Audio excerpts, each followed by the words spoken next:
মনে করো স্বামীটা মানে অর্ধেক মারা হয়ে গেছে, অর্ধেক মরে গেছে। নমস্কার, আজ আবার চলে এলাম একটা নতুন গল্প নিয়ে। একদমই সত্যি ঘটনা, একদমই সত্যি ঘটনা। শুনতে থাকুন, অনেক দিন পর এলাম, খুব ভালো লাগবে। আর যারা আমার মেম্বারশিপ নিতে চান, যারা মেম্বারশিপ যদি আপনি নিয়ে থাকেন বা নিন, আপনি সবার আগে আমার গল্প পেয়ে যাবেন, বা খুব সুন্দর সুন্দর নতুন নতুন ভয়ানক গল্প, যা খুবই ভালো লাগবে আপনার শোনার জন্য। আপনি আমার মেম্বারশিপটা নিতে পারেন আমার চ্যানেলের, দয়া করে মেম্বারশিপটা নিয়ে নিন। নমস্কার। এটা আমরা বম্বেতে ভাড়া ছিলাম, এটা একদমই সত্যি ঘটনা, আমার জীবনে ঘটে যাওয়া একদমই সত্যি ঘটনা। আর এটা আমি রিয়েলাইজ করেছি যে ভূত কী হতে পারে। এটা আমরা বম্বেতে ভাড়া ছিলাম, আমি আর আমার একটা বন্ধু। বম্বেতে মানে নিউ বম্বেতে, বম্বের থেকে অনেক দূরেই, বেশ কিছুটা দূরেই নিউ বম্বেতে, যেটা পঞ্চায়েত এরিয়া, গ্রাম এরিয়া, নতুন সোসাইটি হয়েছে। নতুন মানে কি, সোসাইটির বয়স 5-7 বছর হয়েছে এরকম। তো ওখানে ভাড়া ছিলাম আমি আর আমার একটা বন্ধু, তার নাম নাসির। আমরা দুজনে থাকতাম। আর আমাদের এই চেনাশোনা আর একজন, মানে ওই সোসাইটিটার মধ্যে টোটাল 7টা বিল্ডিং ছিল, 8তলা করে 7খানা বিল্ডিংয়ের মধ্যে আমরা থাকতাম ডি ব্লকে, আর আমার আরেকটা বন্ধু থাকতো এ ব্লকে। মানে বন্ধু মানে কি, ওনার সঙ্গে চেনাশোনার লোক, আমার অনেক দিনের পুরনো পরিচয়। উনি আমার ঘর ঠিক করে দিয়েছিলেন। আর আমাদের যে রুম অনার ছিল, সেও এ ব্লকে থাকতো, মানে ঠিক ওনার ওপরের রুমটাতে। এবার মানে রোজ রাত্রেই সবার লাস্টে আমরা দুজনই আসতাম, রোজ রাত্রে আসার সময়। মানে অনেকবার দেখেছি, মানে রোজ তো দেখিনি, মানে অনেকবার দেখেছি যে একজন ভদ্রমহিলা আমাদের গেটের সামনে দিয়ে যাচ্ছে বা আসছে, বা দাঁড়িয়েছিল আমাদের আসতে দেখে, বাইকের আলো দেখে হেঁটে চলে গেল, এরকম অনেকবার দেখেছি। কিন্তু আমরা এত গুরুত্ব দিইনি, চিন্তা করেছি কেউ হয়তো খাওয়া দাওয়ার পরে অনেকে হাঁটাচলা করে, সেরকম হাঁটাচলা করতে, বা ভালো কি মন্দ, বা অন্য সোসাইটির কেউ হবে, আশেপাশে আরও সোসাইটি আছে। তখন রাস্তায় খুব বেশি যে লাইট ছিল তা না, লাইট ছিল, তবে অনেক দূরে দূরে লাইট ছিল। এবার ওখান থেকে আমরা যেমন রোজ জীবনযাপন করি, সেরকম রোজই জীবনযাপন। হট করে একদিন কী হলো, আমাদের ওই এ ব্লকে সন্ধেবেলায়, মানে সন্ধেবেলা তখন 8টা 8:30 বাজে, সন্ধেবেলায় খুব চিল্লামিল্লি হচ্ছে। আর সেদিনকে আমরা কেউ দুজনেই আমরা ঘরে ছিলাম, আমরা কোথাও যাইনি, ঘরের থেকেই বেরোয়নি সেদিনকে সারাদিন। এবার ওখানে চিল্লামিল্লি হচ্ছে, এর জন্য নাসিরকে বললাম, চল তো ভাই গিয়ে দেখি কী ব্যাপার, কার সঙ্গে ঝগড়া হচ্ছে। আমাদের যে বন্ধুটা, ওর ঘর থেকেই চিল্লামিল্লি হচ্ছে। হ্যাঁ, তো আমি আস্তে আস্তে আস্তে আস্তে দুজন আমরা ওখানে গেছি, গিয়ে দেখলাম যে ওর বউটা, যে বৌদি যে ছিল, বউটা মানে ফুল মানে পাগলামো করতে, ফুল মানে এমন পাগলামো যে বলার মতো না। মাথার চুল মূল তো ছিঁড়ে ফেলছে, স্বামীটাকে এখান থেকে পুরো রক্ত বের করে দিয়েছে, নিজের গা হাত পা ছিঁড়ে ফেলছে। তো ধরে রাখতে পারছে না, ওকে যদি ধরতে যাও তাহলে আরও বেশি ওরকম করছে। না, নিজের ওপরে কোনো কন্ট্রোল নেই ওর, পুরো একদম কন্ট্রোল শেষ হয়ে গেছে। এবার আমি জিজ্ঞাসা করলাম যে এরকম কবে থেকে হচ্ছে, কবে থেকে এরকম শুরু হচ্ছে। তো বলছে 2-3 দিন ধরে হচ্ছে, কিন্তু আগে এতটা ছিল না, এখন খুব বেশি বেড়ে গেছে আজকে থেকে। দেখো কি শুরু করেছে লোকটা। তো ওনার যে শাশুড়ি ছিল, উনি তো কান্নাকাটি করছে যে কি হলো। আবার সন্ধেবেলায় নাকি বাচ্চাটাকে মেয়ে মানে ফেলে দিতে যাচ্ছিল ওপর থেকে নিচে, 3তলায়, 3রা ফ্লোরে থাকতো, 3তলার ওপরে, ওখান থেকে ফেলে দিতে যাচ্ছিলো। তো আমি চিন্তা করলাম এইগুলো কী শুরু হয়েছে। তো আমি গেছিলাম ওনার কাছে একটু, আমাকে বলতে তুই সরে যা এখান থেকে। কোনো রকমে ধরে রাখা যাচ্ছে না। তো যেহেতু আমি ব্রাহ্মণ, হ্যাঁ, তো আরও বাঙালি, সবাই সারা দুনিয়া জানে, বাঙালিরা এ সমস্ত জানে। তো আমাকে ধরেছে যে ভাই তুই যদি কিছু করতে পারিস দেখ। আমি বললাম যে আমি কি করব বলো, আমার তো এরকম, তখন আমার এত অভিজ্ঞতা ছিল না এসব নিয়ে, সবে আমি শিখছি, এত বড় রিস্ক আমি নিতে নেবই না। ও অনেক চেষ্টা করার পরেও যখন কন্ট্রোল হয়নি, তখন আমি চিন্তা করলাম বেঁধে মেঁধে রাখো, বা কোনো রকমভাবে রাখো শান্তিতে, কাল সকালে দেখা যাবে, ডাক্তার দেখাও।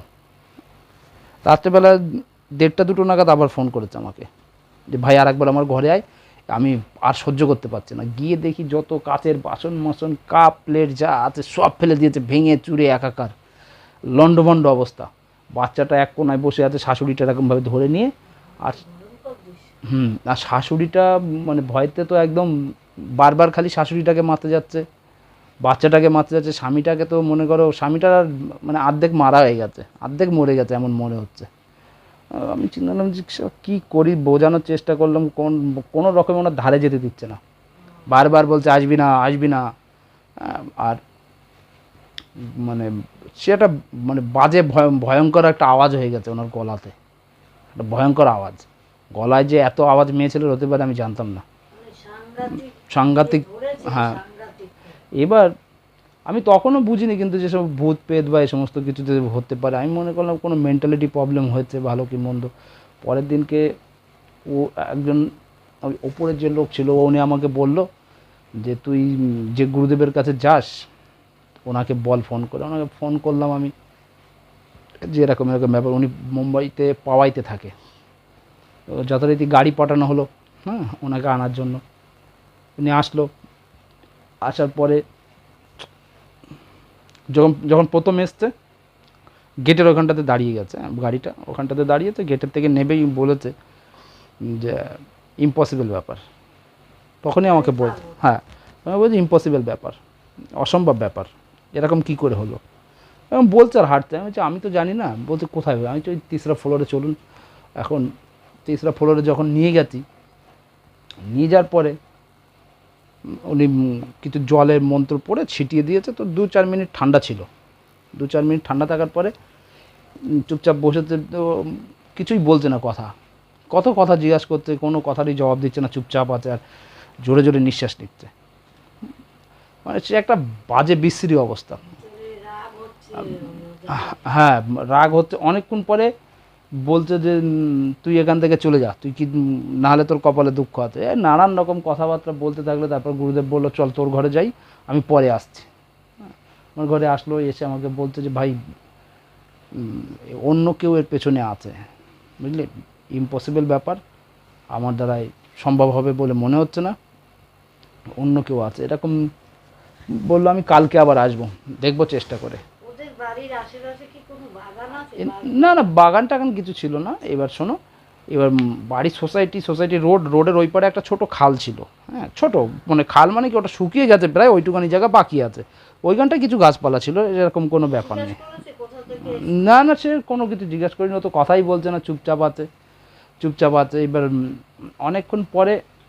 অনেকক্ষণ হয়ে গেছে, অনেকক্ষণ পরে এবার কথা 2-4টে বললো, বলার পরে গুরুদেব চলে আসলো, আমাদের ঘরে এসে বসলো, চা খেলো।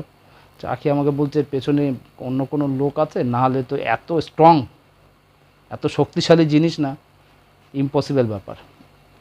বললো আমি কালকে আবার এসে চেষ্টা করব, আমি দেখি যদি কিছু করতে পারি। পরের দিনকে আবার উনি আসলো।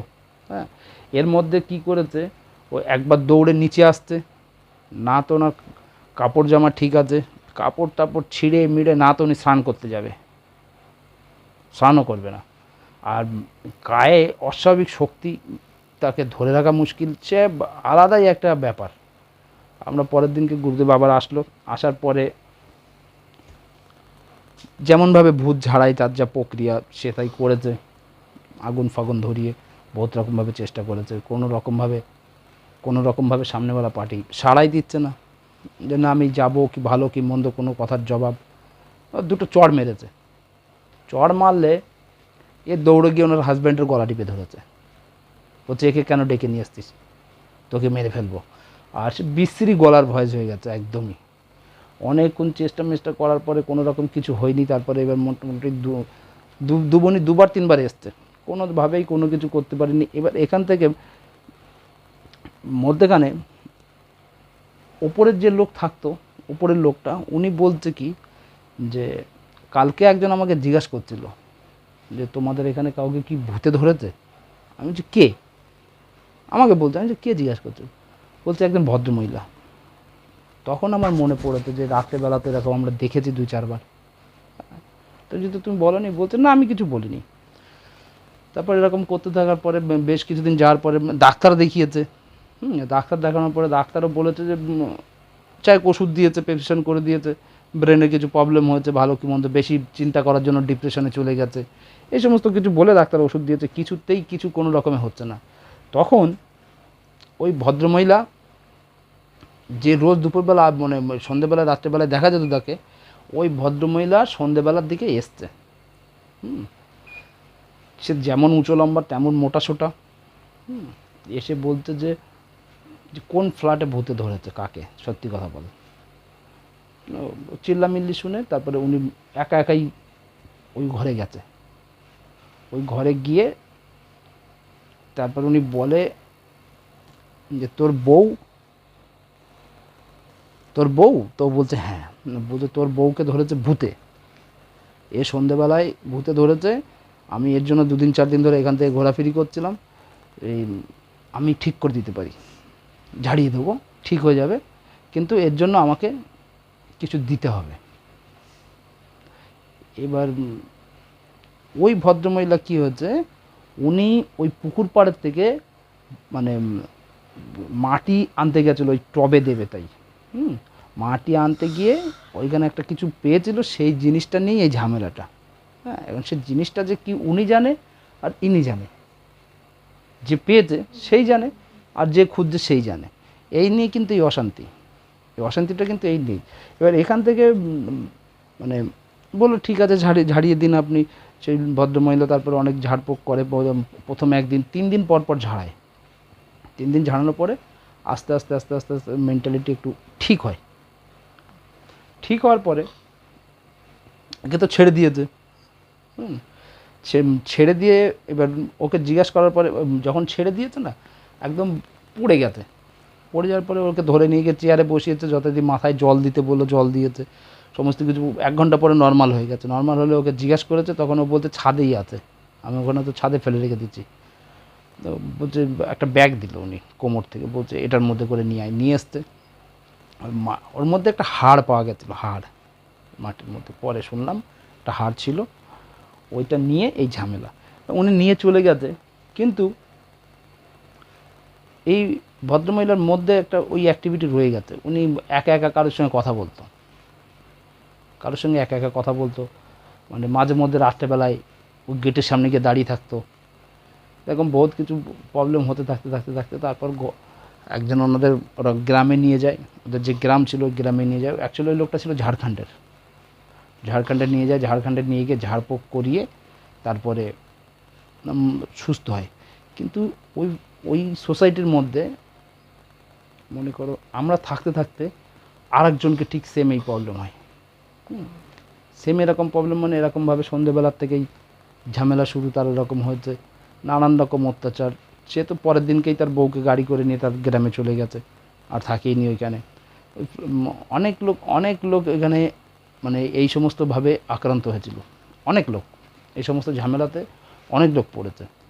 এবার অনেকে মনে করে এগুলো ভূত পেত, অনেকে কেউ বিশ্বাস করে না। এটা সবার নিজের মতামত, সবাই নিজে বুঝবে। এবং বোঝার মতন তো কিছু নেই। হ্যাঁ, ঘটনাটা অতি বাস্তব। আর শুধু তাই না, দেখো একটা জিনিসকে ভাষায় প্রকাশ করা, আমি যা চোখে দেখেছি সেটা মানে ভাষায় প্রকাশ করা খুবই কষ্টকর। ভীষণ বাজে পরিস্থিতির মধ্যে দিয়ে সেই ভদ্রমহিলা গেছে, নিজের গা হাত পা কেটে কুটে মাথা ফাতা চুল মূল ছিঁড়ে ফেলার মতন পরিস্থিতি। ঘরের কিছু ভালোই রাখিনি, সব ভেঙে চুরে একাকার, প্রচুর অশান্তি করেছে। করার পরে তারপরে এসব হয়েছে। যেমন আমার মা বলতো যে আমার ঠাকুমা যখন মারা গেছে তখন মানে 2-3 বার মা দেখতে পেয়েছে, মানে ওনার সামনে থেকে দৌড়ে চলে গেছে বা হেঁটে চলে গেছে, এরকম অনেকবার হয়েছে। বা আমার বড় মাসি যখন মারা গেছিলো তখন তাকে দেখা গেছে। এই সমস্ত ঘটনাগুলো এগুলো আমার মার কাছ থেকে শুনেছি বা আমার ঠাকুমার কাছ থেকে শুনেছি। এইসব গল্পগুলো মানে যারা আমার মেম্বারশিপ নেবে তাদের জন্যই আমি রাখবো। এগুলো খুবই ভয়ঙ্কর গল্প, আর খুবই ভালো লাগবে শুনতে গল্পগুলো। তো এরকম কিছু জিনিস আছে যা বাস্তব বলে মনে হয় না, কিন্তু অতি বাস্তব হয়ে থাকে। মানুষ বুঝতে পারে না যে কোনটা রিয়েল আর কোনটা, মানে এটা বোঝা কষ্টের ব্যাপার। এর জন্য অনেকে মিসগাইড হয়ে যায়, কেউ বিশ্বাস করতে চায় না। কিন্তু ভূত তখনও ছিল, এখনও আছে, আর ভবিষ্যতেও থাকবে। এটাই আজকে আমার গল্প ছিল। নমস্কার, ভালো থাকবেন, সুখে থাকুন।